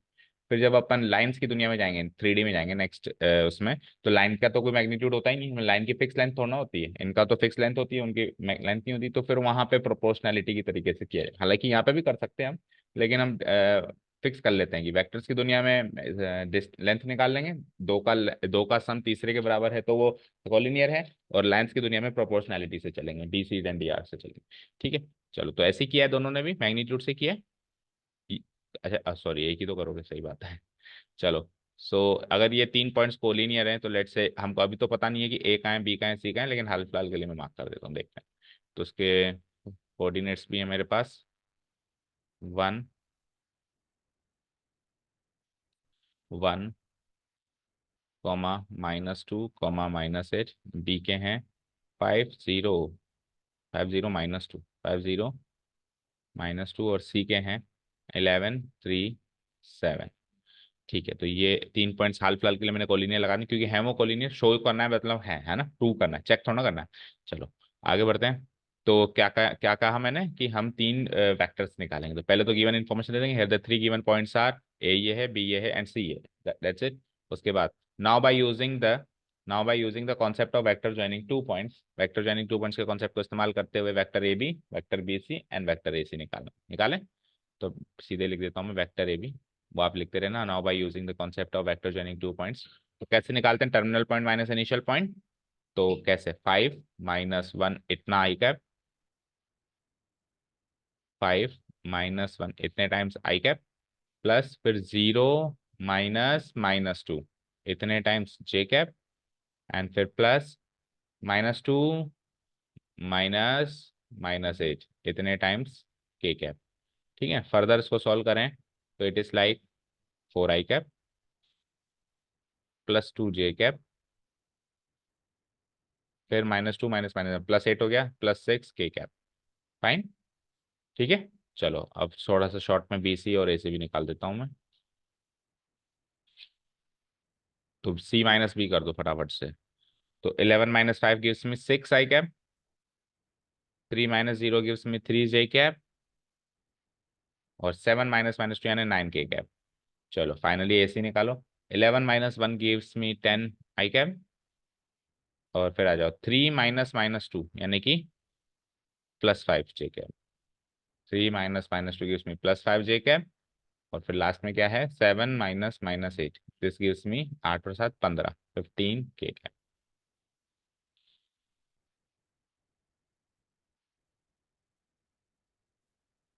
कहाँ थे, 3 - -2 gives me 5 J cap, and 7 - -8 यानी 15 के कैप। अब देखो इस समय हम देख सकते हैं ये तीनों प्रोपोर्शनल है, 4 6 10। 4 का 6 से रेशियो देख लो, 6 का 10 से रेशियो देख लो, फिर 2 का 3 से देख लो, 3 का 5 से देख लो, और फिर 6 का 9 से देख लो। ये सारे ऐसे ऐसे देख लो, चाहे ऐसे रेशियो, चाहे ऐसे ऐसे देख लो, चाहे ऐसे ऐसे, पहले का तीसरे, सब सारे सारे रेशियो बराबर है ना। तो ये सबसे आसान तरीका है, हम लाइंस में अप्लाई करेंगे, है ना। चलो अभी तो हम मैग्नीट्यूड से चल रहे हैं। ठीक है, तो जैसे ही हमको पता चला कि वेक्टर ए बी बी सी ए सी हैं, अगले ही पोर्शन में हम तीनों का मैग्नीट्यूड निकाल लेंगे। निकाल लें।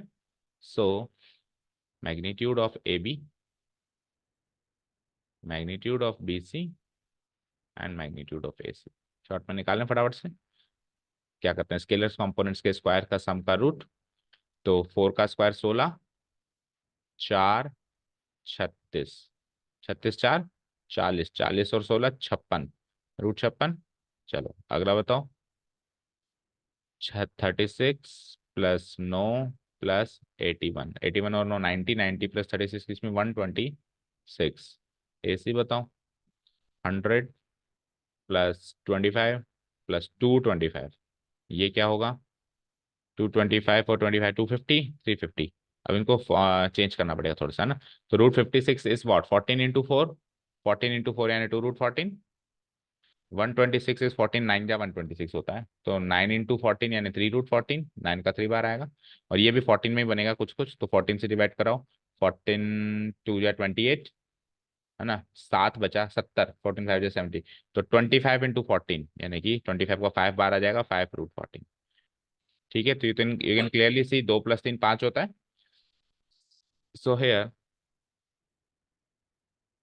magnitude of AB, here magnitude of AB plus magnitude of BC जब मैंने निकाला तो मैंने पाया मैग्नीट्यूड ऑफ AB क्या था, 2√14, प्लस मैग्नीट्यूड ऑफ BC क्या था, 3√14। तो आंसर आया 5√14, और 5√14 तो मैग्नीट्यूड ऑफ AC था। तो magnitude of AB plus magnitude of BC equal to magnitude of AC आ गया। ठीक है ना। So we can conclude that, so we conclude that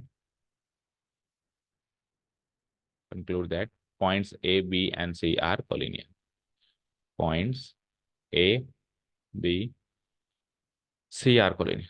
अच्छा, इस वाले क्वेश्चन में लेट से अगर वो कोलिनियर ना निकले हमसे, प्रूव्ड लिख दो।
क्या कह रहे थे हम कि हमने प्रूव करने की कोशिश करी बट ये नॉट प्रूव्ड हो गए।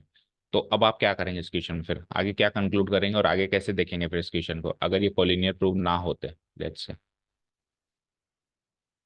तो आप क्या डिसीजन लेते हैं कि क्या हो गया, ये क्या हो गया, कोलिनियर तो निकले नहीं। Now what you will do.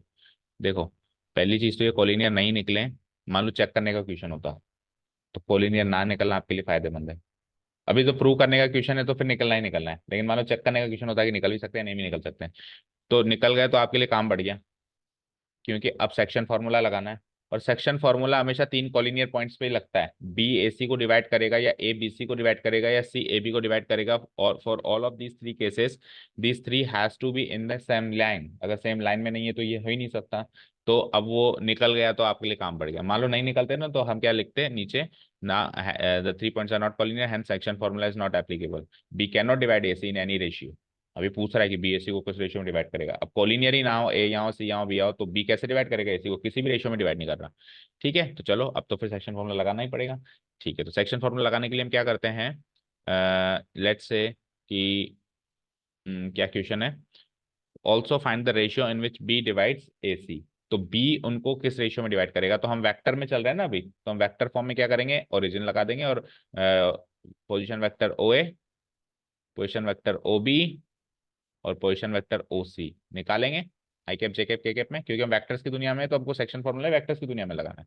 So here position vectors of these three points will be, now position vectors of points A, B, and C are A, B, and C are given by vector OA, vector OB, and vector OC. So I cap J cap के cap में convert कर दूंगा मैं इनको।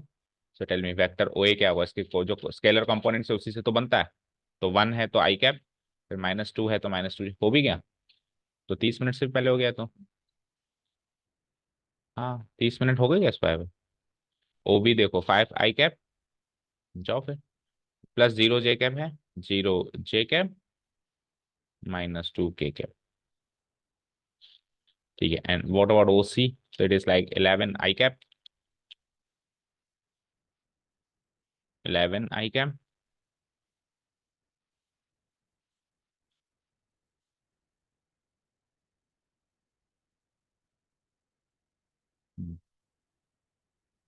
11 I cap, फिर +3 J cap, plus 7 K cap. ठीक है, now अब ठीक है, बाहर बाहर की लाइट जली हुई है ना? ठीक है, फिर तो हम क्या मान लेंगे, let B divides A C in the ratio lambda is to 1, assume कर लेंगे। नाउ ये तो हो गया position vectors. Now let B divides, या फिर let ratio of division, let ratio of division B, B जिसको हम एम इज टू एन भी कहते हैं, वो हमने मान लिया लैम्डा इज टू 1, मान लिया। चलो, तो अब position vector of point of division हम बी मान रहे हैं, तो पोजीशन वेक्टर ऑफ बी कैसे निकाल रहे हैं हम, lambda into position vector of c plus 1 into position vector of a, है ना, divided by sum of ratio lambda plus 1। अब हम बाय डिफॉल्ट इसको इंटर, जब भी रेशियो ऑफ डिवीजन पूछे तो आप इंटरनल से ही शुरू करें, एक्सटर्नल पे ना जाए। और इन केस अगर लैम्डा टू 1 नेगेटिव आ जाए तो हम फिर कंक्लूड कर देंगे कि बी जो है एसी को इंटरनली नहीं एक्सटर्नली भी डिवाइड कर, पर हम बाय डिफॉल्ट स्टार्ट हमेशा किससे करेंगे, इंटरनल से करेंगे। ठीक है ना, तो लैम्डा टू 1 मान लिया मैंने। So now position vector of point of division, position vector of point of division, point of division क्या था, बी, क्योंकि बी का एसी से रेशियो पूछा है। Point of division that is point B is given, is given by using section formula as follows, है ना, is given, या फिर इधर ही लिख लेना, by using section formula position vector of point of division that is point B is given by, given by, कैसे बताते थे बताओ, vector O b equal to lambda times आ जाएगा vector o c plus 1 time आ जाएगा lambda, 1 time आ जाएगा वेक्टर ओ ए, है ना, क्या था, m B plus n A, है ना, तो ये बी है और ये ए है ना, तो m B plus n A, मैंने अभी बी और स्मॉल ए नहीं लिखा, वेक्टर फॉर्म में कैपिटल लेटर्स में लिख दिया, प्लस लैम्डा प्लस 1। ओके, अब इसमें ओ बी ओ सी ओ ए तीनों वेक्टर्स हैं आपके पास, उनको पुटअप कर देंगे तो लैम्डा की वैल्यू सॉल्व हो जाएगी। ठीक है, कैसे, चलो वेक्टर ओ बी क्या था वहां से निकाल लो, 5 I cap plus 0 J cap minus 2 के कैप, ठीक है, equal to lambda multiplied by O C vector क्या था, 11 I cap plus 3 J cap plus 7 K cap plus 1 time of O A vector I cap minus 2 J cap minus 8 K cap equal divided by lambda plus 1। ठीक है, तो यहां से equations बनाओ lambda में और लैम्डा को सॉल्व करो, लीनियर इक्वेशन बन जाएगी लैम्डा में। देखो लैम्डा प्लस 1 को पहले उससे मल्टीप्लाई कर दूं मैं, ठीक है, तो आई कैप जे कैप के कैप के कंपोनेंट्स बताओ, तो 5 इंटू लैम्डा प्लस 1 यानी कि 5 लैम्डा प्लस 5, यस, इतना आई कैप हो गया। फिर लैम्डा प्लस 1 को 0, तो ये 0 जे कैप ही हो गया। फिर माइनस, माइनस तो माइनस तो लगा हुआ है, आप एक काम करो प्लस लगा के फिर अंदर माइनस ले जाओ, है ना, -2 लैम्डा -2, सही है अभी, इतना टाइम्स के कैप, बाहर प्लस ही लगाओ, माइनस को अंदर ले जाओ। ये तो हो गया एलएचएस पार्ट। अब आरएचएस पार्ट देखो, तो आरएचएस पार्ट में इधर आ जाओ, इधर से 11 लैम्डा बनेगा, उधर से 1 बनेगा, तो 11 lambda plus 1 times I cap, समझ आया, 11 lambda plus 1 times I cap. फिर जे कैप बताओ, तो 3 लैम्डा -2 प्लस बाहर लगाओ, 3 लैम्डा -2 टाइम्स जे कैप, और फाइनली के कैप बताओ, तो 11 इंटू 7, 7 लैम्डा और -8, 7 लैम्डा -8 टाइम्स के कैप। अब ये एलएचएस आ गया, आरएचएस आ गया। अब दो वेक्टर्स इक्वल कब है, जब उनके स्केलर कंपोनेंट्स इक्वल हैं, तो आई कैप वाले कंपोनेंट्स इक्वेट करूंगा लाइक दिस, फिर जे कैप वाले कंपोनेंट्स के लिए करूंगा लाइक दिस एंड के कैप, क्योंकि दो वेक्टर्स के बीच में इक्वालिटी का साइन है, दैट मीन्स उसके स्केलर कंपोनेंट्स इक्वल है। ठीक है, तो अब जगह नहीं है तो जगह बनानी पड़ेगी। अच्छा, चलो यहाँ बना देता हूँ, कैमरे को उधर ले जाते हैं। इधर आ जाओ इस पोर्शन में, क्या आया, इम्प्लाइज, इम्प्लाइज तीन इक्वेशंस बना दो और तीनों से लैम्डा अलग अलग निकलेगा।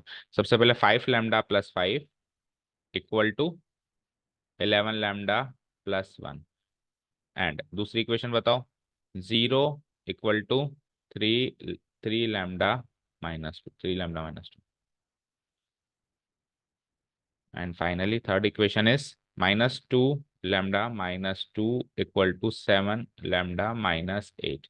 यहाँ से क्या निकली, यहाँ से क्या निकली, यहाँ से क्या निकली, अभी मैं शॉर्ट में लिख देता हूँ, आप सॉल्व करके दिखा देना। देखो 5 लैम्डा इधर आएगा तो 6 लैम्डा, 6 लैम्डा 1 उधर जाएगा, 6 लैम्डा की वैल्यू 4, तो लैम्डा की वैल्यू 4/6, और 4/6 को क्या लिख सकते हैं, 2/3। ओके, चलो यहाँ से देखते हैं लैम्डा की वैल्यू, तो 2 को उधर भेज दो, 3 को नीचे भेज दो, तो 2/3 सीधे निकल गई। और यहाँ से देखो तो -2 लैम्डा इधर आ जाएगा, 7 और 2 9 लैम्डा, -8 उधर चल जाएगा, 8 - 2 6, तो 9 लैम्डा बराबर 6, यानी लैम्डा की वैल्यू 6/9, 3 से काट देंगे तो वही 2/3। So you can see lambda की वैल्यू 2/3, 2/3, 2/3 तीनों से बराबर आ रही है। और जब अपन वेक्टर्स की दुनिया में नहीं सॉल्व करते हैं, अपन जनरली जो लास्ट ईयर सॉल्व करते थे 10th क्लास में, मतलब 10th या 11th में अपन सॉल्व करते थे, उसमें भी जब रेशियो डिवीजन पूछा जाता था तो 3 बार में निकलता था, और हम मैच करते थे तीनों में सेम है या नहीं है। पॉइंट ऑफ डिवीजन तो एक ही बार में निकल जाता है, लेकिन रेशियो ऑफ डिवीजन 3 बार में निकलता है ना। ठीक है, पॉइंट ऑफ डिवीजन भी 3 बार में ही निकलेगा, पहले एक्स कोऑर्डिनेट, फिर वाई कोऑर्डिनेट, फिर जेड कोऑर्डिनेट, है ना, वो भी 3 बार में भी। अब इसमें क्या करेंगे, मैच करेंगे, अगर सही है तो ठीक है, और नहीं है मतलब इक्वल नहीं है, 2/3, 2/3, 2/3 अलग अलग आ गए, उधर 2/3 आ गया, इधर 4/6, तो वो भी एक निशानी है कि ये कॉलिनियर नहीं है। मान लो कल को आपको कहते हैं सेक्शन फॉर्मूला से प्रूव करो ये कॉलिनियर, या चेक करो है या नहीं, तो आप सेक्शन फॉर्मूला से रेशियो ऑफ डिवीजन निकालो। एक बार के लिए मान लो कि भैया तुम कॉलिनियर हो, क्योंकि कॉलिनियर मानोगे तभी तो सेक्शन फॉर्मूला शुरू होगा। कॉलिनियर मान के सेक्शन फॉर्मूला से रेशियो ऑफ डिवीजन निकालना शुरू करो, और रेशियो ऑफ डिवीजन तीनों बार में अलग अलग आ जाए, तो ये इस चीज का प्रमाण है कि हमने जो स्टार्ट किया था वही गलत था। हमने स्टार्ट किया था तीनों को कॉलिनियर मान के, वो तो कॉलिनियर है ही नहीं। तो सेक्शन फॉर्मूला से भी तरीका है कॉलिनियरिटी प्रूव करने का। ओके, ठीक है, तो हम क्या लिखेंगे, here the value of lambda is same in all the cases, so the required ratio of division is λ/1 माना था, यानी कि 2/3:1, जिसको 3 से मल्टीप्लाई कर दूं both side, so 2:3 is the final answer. ठीक है, सो लेंदी सा बोरिंग सा क्वेश्चन है, बट एग्जामिनर की पहली पसंद है कॉलिनियरिटी चेक करना। ठीक है, तो इंपॉर्टेंट क्वेश्चन, चलो हो गया। चलिए, तो ये होगा हमारा पूरा वेक्टर अलजेब्रा। करीब करीब कोशिश करिए कि हर एक एस्पेक्ट को छुआ जाए और हर एक टाइप का क्वेश्चन दिया जाए। अभी एक पेपर और है मेरे पास, उसमें पुराने टेस्ट पे पुराने क्वेश्चंस, पुराने बोर्ड एग्जाम्स के क्वेश्चंस भी छांट के डाले हुए हैं, तो वो भी क्रूशियल है। लेकिन एक बार पूरा कोर्स खत्म करो तो फिर वो एक टेस्ट सीरीज चलाएंगे। ठीक है, चलो, तो thank you so much for listening to us, have nice day, keep learning and bye. कितने मार्क्स आ रहे हैं? 14 3/4 आउट ऑफ 15, ओनली 1/4 कटा है, सही में। तो वेक्टर्स को तो गोल के पी गई है मतलब वो। चलो।